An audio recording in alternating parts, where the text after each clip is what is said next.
तो सबसे पहले मैंने कुर्ती के लिए ये फैब्रिक लिया है जिसे मैंने फोर साइड में ऐसे फोल्ड करके रख लिया है। इससे हमारी फ्रंट और बैक एक साथ ही कट जाएगी।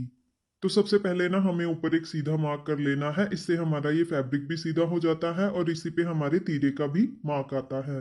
अब हमने यहाँ से नीचे लगभग 7.5 इंच पे ना आर्म होल और चेस्ट के लिए मार्क करना होता है। तो चेस्ट के साइज की मार्किंग भी इसी मार्किंग के ऊपर होती है और आर्म होल की भी। तो 7.5 इंच को हम इस तरीके से सीधा सीधा मार्क कर लेंगे। अगर आपने अपनी कुर्ती में बैन नेक या शॉर्ट नेक कोई भी रेडी करना है तो उसके लिए आपको ये वाली मार्किंग ना 8 इंच पे करनी है। और अगर आपको ये वाली कुर्ती स्लीवलेस रखनी है तो उसके लिए आपको ये वाली मार्किंग 7 इंच पे करनी है। तो ये तो हो गया चेस्ट और आर्म होल के लिए मार्क। ये मैंने आपको दो तरीके से बता दिया कि आपने किस तरीके से करना है। अब हमें ना ऊपर की तरफ तीरा मार्क करना है। तो इस कुर्ती में हमें डीप नेक रेडी करना है तो उसके लिए मैंने आपको तीरा बताया हुआ है। इसका जो स्टैंडर्ड साइज तीरा आता है वो 6.5 इंच आता है, यानी कि टोटल तीरा हमारा 13 इंच का आता है। तो 6.5 इंच को हमने ऐसे मार्क कर लेना है। अगर हमने ऊपर 6.5 इंच मार्क किया है तो नीचे की तरफ हमें 6 इंच मार्क करना है। ये मार्किंग हमारी फ्रंट के आर्म होल के लिए होगी। ये ऊपर से आधा इंच कम होती है। अब हमने इसी वाली मार्किंग को ऊपर वाली मार्किंग से ऐसे मिला देना है। तो ऐसे हमने फ्रंट के आर्म होल के लिए मार्क कर लिया है। अब हमें बैक के आर्म होल के लिए मार्क करना है। तो इसमें ना हमने 1.5 इंच प्लस कर देना है इस तरीके से। तो फ्रंट के आर्म होल से हमने 1.5 इंच प्लस कर देना है बैक के आर्म होल के लिए। अब हमने इसी वाली मार्किंग को ऊपर वाली मार्किंग से ऐसे मिला लेना है। तो आर्म होल की जो गोलाई होती है ना वो इस तरीके से दी जाती है। ये होगी बैक के आर्म होल के लिए ऐसे। और ऐसे ही हमने फ्रंट के आर्म होल के लिए यहाँ से इस तरीके से इसे गोलाई दे देनी है। अगर आप इस तरीके से आर्म होल की मार्किंग करेंगे ना तो आपको कभी भी कुर्ती की फिटिंग में कोई भी दिक्कत नहीं आएगी, कोई खिंच नहीं मारेगी कुर्ती आपकी।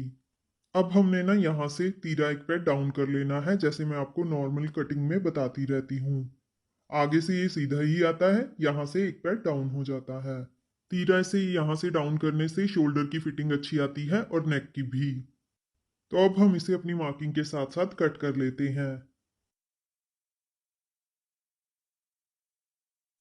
तो ऐसे हमारी कुर्ती के आर्म होल की कटिंग हो गई है। अब हमने इसके नेक की कटिंग करनी है तो उसके लिए हम फ्रंट और बैक को ना अलग अलग कर लेते हैं, क्योंकि फ्रंट का नेक थोड़ा कम डीप है और बैक का नेक थोड़ा ज्यादा डीप है।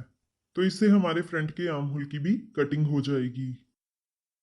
तो ऐसे मैंने कुर्ती की फ्रंट और बैक को अलग अलग कर लिया है। ये इसका फ्रंट वाला पार्ट है, ये देखिए। अब हमने ना यहाँ से अपनी मार्किंग के साथ साथ इसके आर्म होल की कटिंग कर लेनी है। तो ऐसे हमारा ये फ्रंट का आर्म होल भी कट गया है। अब हम इसमें नेक कट कर लेते हैं। तो अब हम यहाँ पे अपने नेक की मार्किंग कर लेते हैं। ब्रॉड सेम ही आएगा फ्रंट और बैक का नेक, डीप थोड़ा अलग अलग होगा। तो इस तरीके से इसकी जो ब्रॉडनेस है वो मैं 3 इंच मार्क कर रही हूँ। टोटल हमारा नेक 6 इंच ब्रॉड आ जाएगा। तो 3 इंच को ना हम ऐसे सीधा सीधा मार्क कर लेंगे। अब हमने इसकी गहराई को मार्क करना है तो इसकी गहराई ना ऐसे मैं तिरछे में लूंगी, लगभग 6.5 इंच। तो 6.5 इंच को ना हमने यहाँ पे ऐसे मार्क कर लेना है। अब हम इस वाली मार्किंग को भी सीधा सीधा मार्क कर लेंगे। तो ऐसे नेक की डायमेंशन को हमने ड्रॉ कर लिया है। अब हम इसमें राउंड वी नेक ड्रॉ करेंगे तो उसके लिए पहले हम हल्का हल्का मार्क करके देखेंगे।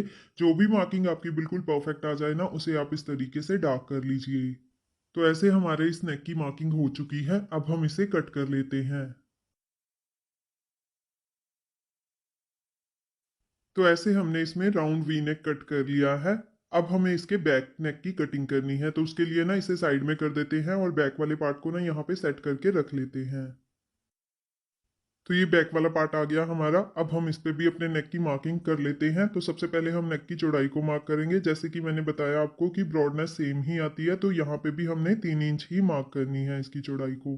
तो चौड़ाई ऐसे हमने सीधी सीधी मार्क कर ली। अब हमें इसकी गहराई मार्क करनी है। तो बैक नेक हमारा थोड़ा ज्यादा डीप है, वो 6.5 इंच हमने रखा है ना फ्रंट, तो ये जो बैक है ना वो 8.5 इंच आएगा। तो 8.5 को ना हमने ऐसे यहाँ पे भी सीधा सीधा मार्क कर लेना है।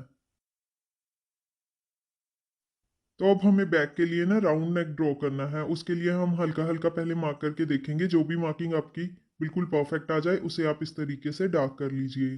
तो अब हम इसे अपनी मार्किंग के साथ साथ कट कर लेते हैं।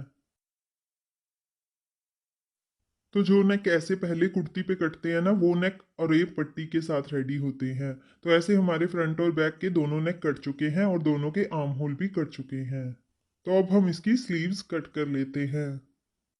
तो बाकी बचे हुए फैब्रिक से हम इसकी स्लीव्स कट करेंगे। तो इसकी हाफ स्लीव्स कट करनी है हमने, उसके लिए भी मैंने फैब्रिक को ऐसे 4 साइड में फोल्ड करके रख लिया है। इससे हमारी दोनों स्लीव्स एक साथ ही कट जाएंगी। तो सबसे पहले हम स्लीव की लेंथ को मार्क करेंगे। तो स्लीव की लेंथ हमने ऊपर से इस तरीके से मार्क करनी है। मैंने यहाँ पे 8 इंच स्लीव की लेंथ रेडी करनी है, तो 8 इंच को ना मैं यहाँ पे ऐसे मार्क कर लूंगी। तो नीचे हमारे पास ये 1.5 इंच का फोल्डिंग का मार्जिन हो गया, इसीलिए हम इसे मार्क नहीं करेंगे।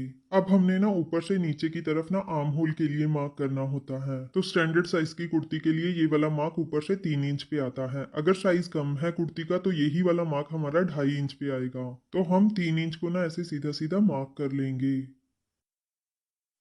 तो अब हमें यहाँ पे ना स्लीव्स के आर्म होल की मार्किंग करनी है। तो उसके लिए एक फॉर्मूला होता है, चेस्ट के रेडी साइज को ना हमने 5 से डिवाइड करना होता है। जो भी हमारे पास आंसर आएगा उसे हमने यहाँ पे मार्क कर लेना है। रेडी साइज यानी कि जो हमने लूजिंग डाल के रेडी करना होता है कुर्ती पे साइज। मान लीजिए अगर हमारे पास चेस्ट का रेडी साइज यहाँ पे 40 इंच है कुर्ती पे, तो 40 को ना हमने 5 से डिवाइड करना है, हमारे पास आंसर आएगा 8 इंच। तो 8 इंच को ना हमने यहाँ पे ऐसे मार्क कर लेना है इस तरीके से। अगर आप इस फॉर्मूले से स्लीव के आर्म होल की मार्किंग करेंगे तो आपको कभी कोई प्रॉब्लम नहीं आएगी स्लीव चढ़ाने में, और आपकी फिटिंग भी बिल्कुल परफेक्ट आएगी। अब हमने ना यहाँ से राउंड मार्क करना है यहाँ तक, इस तरीके से हम ये मार्क करेंगे।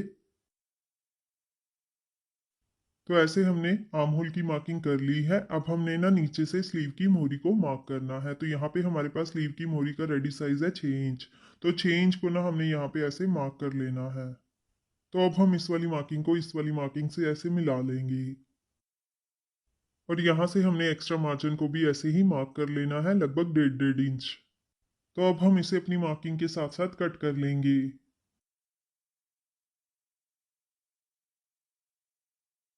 तो ऐसे हमने स्लीव की कटिंग कर ली है। अब हमें ना यहाँ से स्लीव के फ्रंट के आर्म होल की भी कटिंग कर लेनी है। तो स्लीव पे फ्रंट का आर्म होल ना यहाँ से आधा इंच डाउन कटता है। तो वो मैं अभी आपको पहले मार्क करके दिखाती हूँ। इस तरीके से राउंड मार्क करना हमने आधा इंच डाउन। जैसे कुर्ती पे फ्रंट का आर्म होल अलग से कटता है ना, वैसे ही स्लीव पे भी अलग से कटता है। तो इसके फ्रंट के आर्म होल की मार्किंग कुछ इस तरीके से आएगी। अब हम इसे अपनी मार्किंग के साथ साथ कट करेंगे, लेकिन उसके लिए ना हम सिर्फ फ्रंट के 2 पार्ट्स ही लेंगे। दोनों स्लीव के फ्रंट पार्ट को उठाएंगे और इस तरीके से इसकी कटिंग कर लेंगे। तो ऐसे हमारी स्लीव की भी पूरी कटिंग हो चुकी है। तो ये हमारी कुर्ती के आर्म होल, नेक और उसकी स्लीव्स की कटिंग हो गई है। आई होप आपको मेरे टिप्स समझ में आ गए होंगे और आपके बहुत ही काम भी आएंगे। तो मेरी ऐसी ही यूजफुल वीडियोस देखने के लिए मेरे फेसबुक पेज को फॉलो जरूर करें। तो चलिए नेक्स्ट किसी